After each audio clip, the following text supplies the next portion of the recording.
ఆంధ్రప్రదేశ్ విద్యార్థి మీద అమెరికా రాయబార కార్యాలయం కేసు పెట్టింది.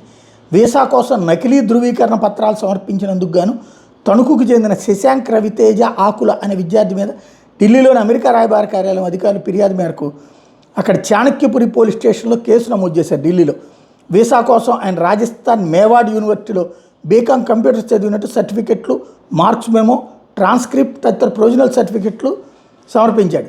ఈ నెల 7న శశాంక్ రవితేజను అక్కడ వీసా కోసం ఇంటర్వ్యూ చేసినప్పుడు తాను మేవాడ్ యూనివర్సిటీకి ఎప్పుడు వెళ్ళలేదని అంగీకరించాడు.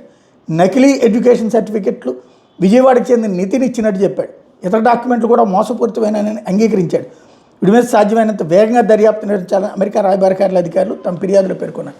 ఇది రాష్ట్ర ప్రభుత్వానికి అతిపెద్దదైనటువంటి పరీక్ష అవుతుంది. ఎందుకంటే అమెరికా నేరుగా కంప్లైంట్ చేసినప్పుడు అమెరికన్ రాయబార కార్యాలయం దాన్ని వేగంగా చేయాలి. ఇప్పుడు ఆ నితిన్ ఎవడు, వాడెవడో, అసలు ఈ సర్టిఫికెట్లు ఏంటి, ఈ కథ అంతా అర్జెంటుగా తేల్చాల్సిన పరిస్థితి వచ్చింది.